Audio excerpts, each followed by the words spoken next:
Pernahkah kita bertanya, mengapa sebuah bangunan sederhana di tengah padang pasir mampu membuat jutaan manusia menangis rindu dan rela menempuh perjalanan jauh demi mendekatinya? Ka'bah bukan sekadar bangunan dari batu, tetapi pusat doa, air mata, dan penghambaan sejak ribuan tahun lalu. Di balik berdirinya Ka'bah, tersimpan kisah iman yang diuji, kesabaran yang luar biasa, dan ketaatan tanpa syarat kepada Allah.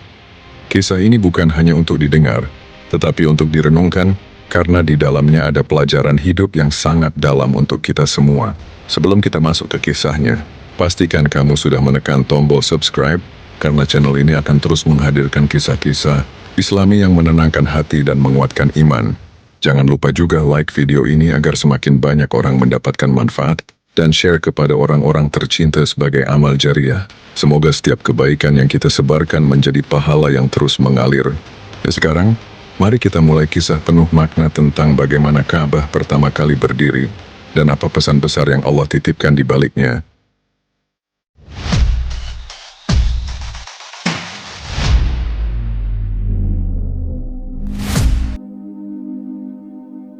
Pada suatu masa yang sangat jauh, ketika bumi masih sunyi dan belum banyak disentuh peradaban manusia, Allah telah menetapkan satu tempat istimewa di muka bumi.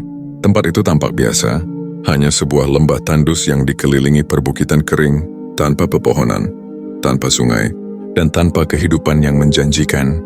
Namun disitulah Allah menyiapkan sebuah rencana besar, rencana yang kelak menjadi pusat ibadah dan arah sujud jutaan manusia hingga akhir zaman. Tempat itu adalah lembah Baka, yang kelak dikenal sebagai Makkah, dan di sanalah Ka'bah akan berdiri. Kisah ini bermula dari seorang nabi yang sangat mulia, Nabi Ibrahim alaihissalam. Beliau bukan hanya seorang nabi, tetapi juga seorang hamba Allah yang diuji dengan ujian-ujian berat yang tidak ringan bagi hati manusia.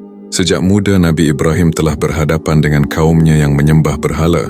Ia berdiri sendirian menentang kesyirikan, menghadapi ancaman, bahkan pernah dilemparkan ke dalam api.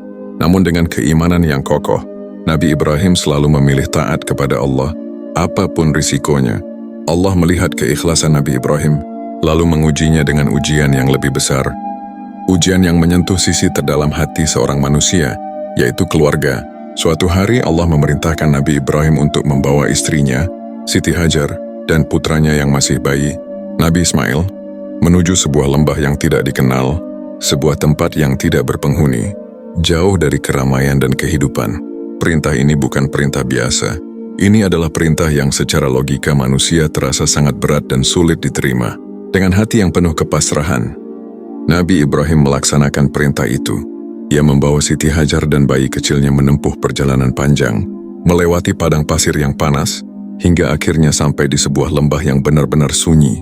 Tidak ada rumah, tidak ada tanaman, tidak ada tanda-tanda kehidupan. Hanya bebatuan pasir dan keheningan yang menyesakkan dada. Di tempat itulah Nabi Ibrahim berhenti. Ia menurunkan istrinya dan anaknya, lalu meninggalkan sedikit bekal makanan dan air yang sangat terbatas. Setelah itu Nabi Ibrahim berbalik hendak pergi. Siti Hajar yang melihat hal itu merasa heran dan cemas. Ia bertanya dengan suara yang lembut namun penuh kegelisahan, "Wahai Ibrahim, mengapa engkau meninggalkan kami di tempat yang tidak memiliki apa-apa ini?" Nabi Ibrahim tidak menjawab. Ia terus melangkah. Siti Hajar kembali bertanya, lebih keras dari sebelumnya, namun tetap tidak mendapat jawaban. Hingga akhirnya, dengan hati yang bergetar, Siti Hajar bertanya satu pertanyaan yang paling penting, apakah ini perintah dari Allah? Saat itu Nabi Ibrahim berhenti. Ia menoleh dan menganggukkan kepala. Tidak ada kata yang keluar dari lisannya, namun anggukan itu cukup untuk menenangkan hati Siti Hajar. Dengan keimanan yang luar biasa, ia berkata, jika ini perintah Allah, maka Dia tidak akan menyia-nyiakan kami. Kalimat itu bukan sekadar ucapan. Itu adalah bukti iman yang hidup dalam hati seorang wanita syalihah. Nabi Ibrahim pun melanjutkan perjalanannya, meninggalkan istri dan anaknya di lembah sunyi itu. Dalam kesendirian, Nabi Ibrahim mengangkat kedua tangannya dan berdoa kepada Allah agar menjaga keluarganya, agar hati manusia kelak condong ke tempat itu, dan agar lembah yang tandus itu diberkahi. Hari demi hari berlalu, matahari terbit dan terbenam tanpa ada satupun manusia yang melintas. Persediaan air dan makanan semakin menipis, hingga akhirnya air benar-benar habis. Bayi kecil Nabi Ismail mulai menangis kehausan. Tangisannya menggema di lembah sunyi, Menusuk hati seorang ibu yang tidak memiliki apa-apa untuk menolong anaknya, Siti Hajar tidak tinggal diam. Dengan hati yang dipenuhi kecemasan dan harapan, ia berusaha mencari air. Ia memandang ke sekeliling, lalu melihat sebuah bukit kecil di kejauhan. Dengan langkah cepat ia menaiki bukit itu, berharap dapat melihat tanda-tanda kehidupan. Namun dari atas bukit itu, yang ia lihat hanyalah hamparan pasir dan panas yang menyilaukan mata. Ia turun dan berlari menuju bukit lain di seberang. Dengan penuh usaha ia bolak-balik antara dua bukit itu, berharap menemukan pertolongan. Ia berlari bukan karena tidak percaya kepada Allah, tetapi karena keyakinannya bahwa Allah memerintahkan manusia untuk berusaha sebelum berharap pada pertolongannya. 7 kali ia berlari antara Syafa dan Marwah dengan napas yang tersengal dan hati yang bergetar. Ketika kembali ke tempat bayinya, ia mendengar tangisan Nabi Ismail yang semakin lemah. Namun di saat itulah Allah menunjukkan kekuasaannya. Dari hentakan kaki kecil Nabi Ismail, atau dari sentuhan sayap malaikat atas izin Allah, tiba-tiba memancarlah air dari tanah yang kering. Air itu mengalir jernih dan terus memancar. Siti Hajar terkejut sekaligus bersyukur. Ia segera mendekat dan mengumpulkan air itu agar tidak mengalir terlalu jauh, seraya berkata, "Zam-zam, zam-zam," yang berarti berkumpullah. Air itulah yang kemudian dikenal sebagai air Zam-zam, air yang penuh berkah, air yang tidak pernah kering hingga hari ini. Dari air Zam-zam kehidupan mulai tumbuh, burung-burung mulai datang, kabilah-kabilah yang melintas mulai berhenti dan menetap. Lembah yang dahulu sunyi kini perlahan menjadi tempat kehidupan. Namun semua itu bermula dari satu hal yang sederhana, yaitu ketaatan dan tawakal seorang hamba kepada Allah. Di tempat inilah tempat Nabi Ibrahim meninggalkan keluarganya. Allah kelak memerintahkan sesuatu yang jauh lebih besar. Dari lembah yang tandus ini, akan berdiri rumah ibadah pertama di bumi. Sebuah rumah yang dibangun bukan dengan kesombongan, melainkan dengan keikhlasan, bukan untuk manusia tetapi untuk Allah semata. Dan disinilah kisah besar itu mulai mengalir. Kisah yang mengajarkan bahwa di balik perintah Allah yang terasa berat, selalu ada hikmah yang luar biasa, meskipun kita belum mampu melihatnya saat ini. Waktu terus berjalan dan kehidupan di lembah itu perlahan berubah. Dari tempat yang dulu sunyi dan menakutkan, kini mulai terdengar suara manusia, hewan ternak dan aktivitas kehidupan. Air Zam-zam menjadi sebab utama mengapa banyak kabilah singgah dan menetap. Mereka heran melihat mata air yang tidak pernah kering di tengah padang pasir yang gersang. Namun di balik semua itu, Siti Hajar dan Nabi Ismail tetap hidup sederhana, menjaga hati mereka agar selalu bergantung kepada Allah. Nabi Ismail tumbuh menjadi anak yang sehat dan kuat. Ia belajar banyak hal dari kehidupan yang keras, belajar tentang kesabaran, keteguhan dan keikhlasan. Sejak kecil, Nabi Ismail telah melihat langsung bagaimana ibunya bertawakal kepada Allah, bagaimana keyakinan mampu mengalahkan rasa takut dan putus asa. Semua itu tertanam dalam hatinya, membentuk pribadi yang lembut namun teguh dalam iman. Pada suatu hari setelah bertahun-tahun berlalu, Nabi Ibrahim kembali mengunjungi lembah itu. Hatinya dipenuhi rindu kepada istri dan anaknya. Ketika ia melihat Nabi Ismail telah tumbuh menjadi seorang pemuda, matanya berkaca-kaca. Rasa syukur memenuhi dadanya. Ia menyadari bahwa Allah benar-benar menjaga keluarganya, bahkan di tempat yang dahulu tampak mustahil untuk bertahan hidup. Namun pertemuan itu bukan hanya tentang rindu dan kebahagiaan. Allah kembali memberikan perintah kepada Nabi Ibrahim, perintah yang mulia dan agung. Allah memerintahkan Nabi Ibrahim untuk membangun sebuah rumah ibadah di tempat itu. Rumah yang bukan untuk satu kaum saja, bukan untuk satu zaman saja, melainkan rumah bagi seluruh manusia yang ingin menyembah Allah dengan penuh keikhlasan. Ketika Nabi Ibrahim menyampaikan perintah itu kepada Nabi Ismail, sang anak tidak menolak, tidak pula bertanya mengapa. Dengan penuh adab dan ketundukan, Nabi Ismail menerima perintah Allah dengan hati yang lapang. Ia tahu bahwa ayahnya tidak akan mengajaknya pada sesuatu kecuali yang diridai Allah. Inilah buah dari pendidikan, iman sejak kecil, pendidikan yang tidak hanya diajarkan dengan kata-kata, tetapi dengan teladan nyata. Mereka berdua mulai mencari tempat yang telah Allah tentukan. Disitulah fondasi rumah ibadah itu akan dibangun. Nabi Ibrahim menunjukkan lokasi yang telah ditetapkan Allah, tempat yang sebelumnya pernah menjadi tanda sujud para malaikat di masa lalu. Di tanah yang sederhana itulah, mereka mulai bekerja. Tidak ada kemegahan, tidak ada alat-alat canggih, dan tidak ada sorak pujian dari manusia. Yang ada hanyalah 2 orang hamba yang mengangkat batu demi batu dengan penuh kesungguhan. Nabi Ismail mengumpulkan batu-batu dari sekitar lembah, Sementara Nabi Ibrahim menyusunnya dengan hati yang khusyuk, setiap tetes keringat yang jatuh seolah menjadi saksi ketaatan mereka kepada Allah. Dalam proses membangun itu, tidak ada rasa sombong sedikit pun di hati mereka. Mereka tidak merasa bangga telah dipilih untuk membangun rumah Allah. Justru sebaliknya, hati mereka dipenuhi rasa takut. Takut jika amal mereka tidak diterima. Takut jika niat mereka ternodai oleh keinginan duniawi. Maka di sela-sela kerja keras itu mereka terus berdoa, memohon agar Allah menerima amal mereka, meskipun mereka sadar bahwa diri mereka penuh kekurangan. Hari demi hari berlalu, dinding bangunan itu perlahan meninggi. Ketika bangunan mulai sulit dijangkau, Nabi Ibrahim berdiri di atas sebuah batu untuk melanjutkan susunan. Batu itu kelak dikenal sebagai Maqam Ibrahim, batu yang hingga kini menjadi saksi sejarah ketaatan seorang nabi. Jejak kaki Nabi Ibrahim tertinggal di batu itu, seolah mengingatkan umat manusia bahwa rumah suci ini dibangun dengan usaha, doa, dan keikhlasan. Ka'bah tidak dibangun dengan bentuk yang rumit. Ia berdiri sederhana, berbentuk 4 sisi tanpa hiasan berlebihan.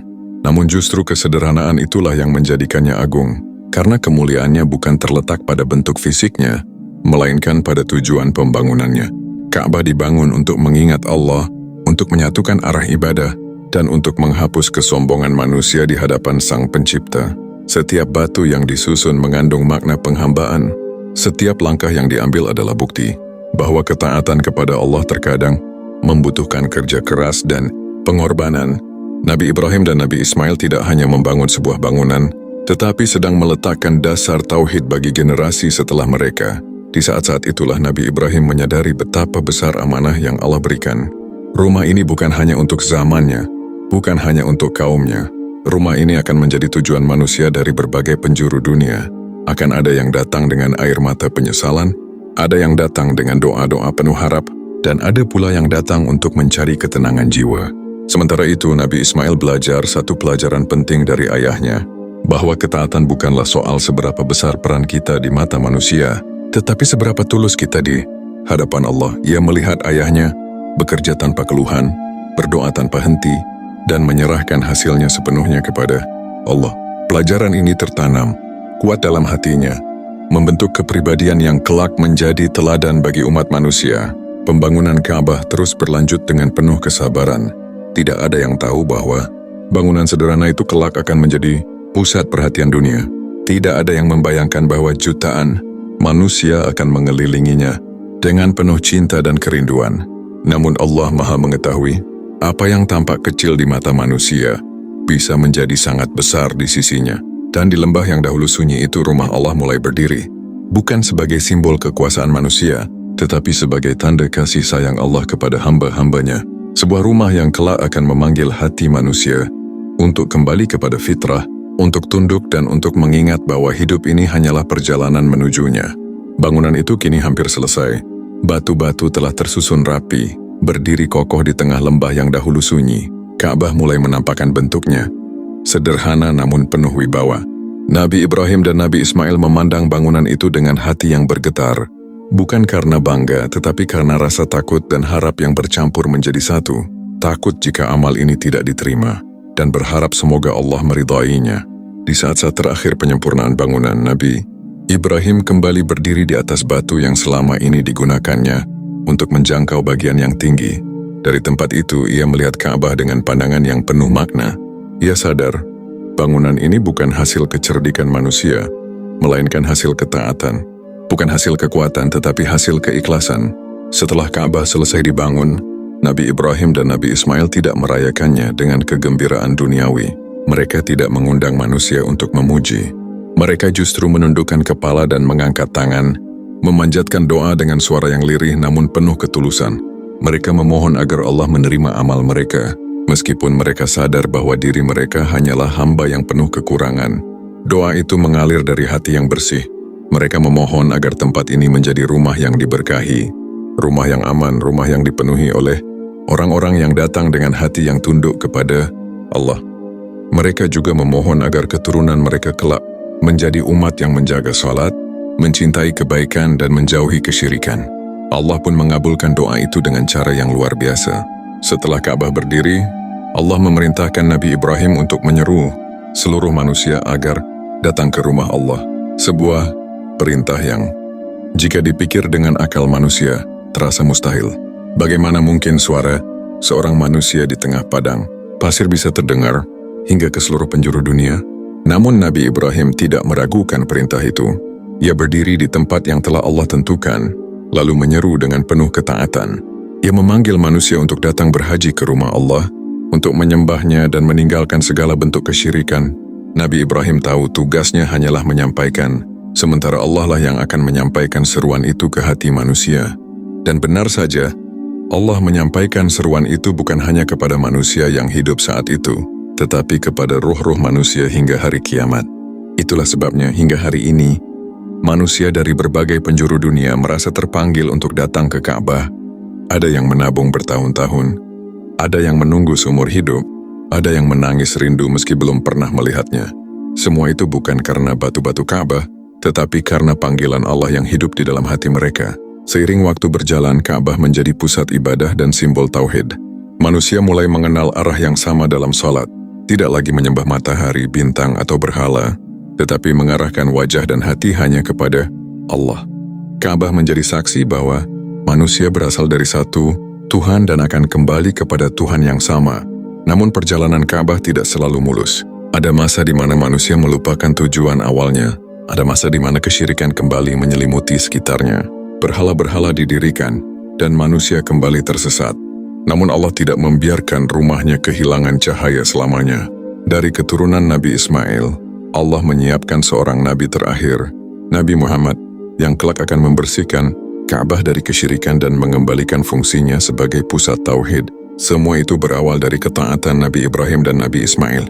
Dari dua orang hamba yang bekerja tanpa sorotan, tanpa pujian dan tanpa jaminan dunia. Mereka hanya memiliki keyakinan bahwa Allah Maha melihat dan Maha menilai.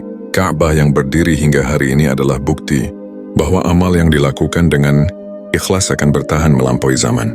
Batu-batu itu mungkin terlihat diam, tetapi sesungguhnya ia menyimpan doa, air mata dan pengorbanan para nabi. Ia berdiri sebagai pengingat bahwa Allah tidak melihat seberapa besar bentuk amal kita, tetapi seberapa besar keikhlasan di dalamnya. Di lembah yang dahulu sunyi itu, kini jutaan manusia berdiri dalam satu barisan. Mereka mengangkat tangan, meneteskan air mata, dan memohon ampunan kepada Tuhan yang sama. Semua itu bermula dari satu perintah, satu ketaatan, dan satu doa yang dipanjatkan dengan hati yang tulus. Dan kisah ini belum berakhir. Karena selama masih ada manusia yang menghadap Ka'bah dalam salatnya, selama masih ada hati yang terpaut kepada Allah, maka kisah ketaatan ini akan terus hidup, mengalir dari generasi ke generasi, sebagai cahaya yang tidak pernah padam. Waktu terus berjalan dan Ka'bah tetap berdiri di tempatnya. Bangunan itu tidak berubah menjadi istana megah, tidak pula dihiasi kemewahan dunia. Ia tetap sederhana, namun justru disitulah letak keagungannya. Ka'bah mengajarkan kepada manusia bahwa kemuliaan tidak selalu tampak dari luar, tetapi terasa kuat di dalam hati orang-orang yang memahaminya. Generasi demi generasi silih berganti. Manusia datang dan pergi, namun Ka'bah tetap menjadi pusat perhatian hati. Ada yang datang dengan langkah lelah setelah perjalanan panjang, ada yang datang dengan air mata yang tak tertahankan, ada pula yang datang dengan doa-doa yang hanya berani mereka bisikkan di hadapan Allah. Di sekeliling Ka'bah, manusia belajar tentang kerendahan diri, tentang meninggalkan status dan gelar, tentang menyadari bahwa di hadapan Allah, semua hanyalah hamba. Ka'bah juga mengajarkan bahwa persatuan tidak membutuhkan keseragaman. Manusia yang datang mengelilinginya berasal dari bangsa, bahasa, dan warna kulit yang berbeda. Namun ketika mereka menghadap Ka'bah, semua perbedaan itu seakan lenyap. Yang tersisa hanyalah hati yang berharap, jiwa yang tunduk, dan doa yang dipanjatkan dengan penuh keikhlasan. Dalam setiap putaran tawaf, seakan tersimpan pesan yang lembut namun tegas, bahwa hidup ini harus selalu berputar di sekitar Allah, bahwa apapun yang kita lakukan seharusnya kembali kepadanya. Seperti Nabi Ibrahim dan Nabi Ismail yang membangun Ka'bah bukan untuk dikenang namanya, tetapi agar manusia mengingat Allah. Ka'bah berdiri sebagai saksi bahwa ketaatan seringkali dimulai dari hal yang terasa berat. Nabi Ibrahim harus meninggalkan keluarganya di tempat yang tidak layak menurut akal manusia. Siti Hajar harus bertahan dalam kesendirian dan keputusasaan. Nabi Ismail harus tumbuh dalam kehidupan yang keras. Namun dari semua itu, Allah melahirkan kemuliaan yang tidak pernah terbayangkan sebelumnya. Kisah ini mengajarkan bahwa ketika Allah memerintahkan sesuatu, selalu ada hikmah besar di baliknya. Meskipun awalnya terasa menyakitkan dan sulit dipahami, Allah tidak pernah menyia-nyiakan hambanya yang bersabar dan bertawakal. Air Zam-Zam menjadi bukti bahwa pertolongan Allah bisa datang dari arah yang tidak disangka-sangka, bahkan dari hentakan kaki seorang bayi. Ka'bah juga mengingatkan kita tentang pentingnya niat. Bangunan itu tidak dibangun dengan kemegahan, tetapi dengan keikhlasan. Tidak dibangun untuk dipuji, tetapi untuk menyatukan manusia dalam tauhid.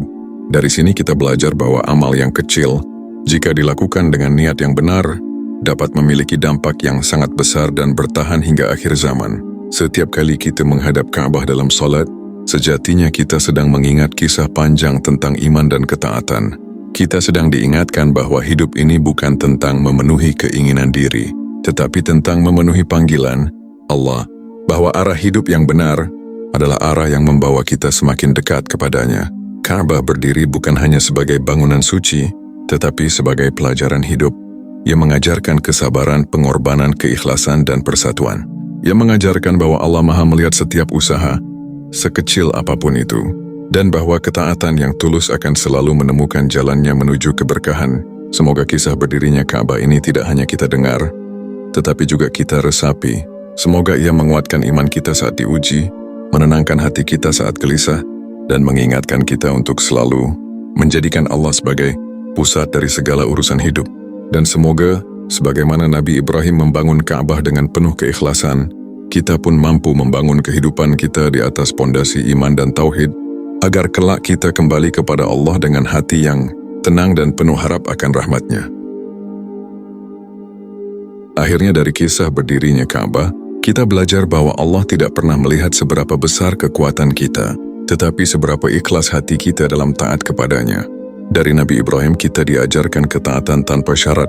Dari Siti Hajar kita belajar tentang kesabaran dan tawakal yang luar biasa.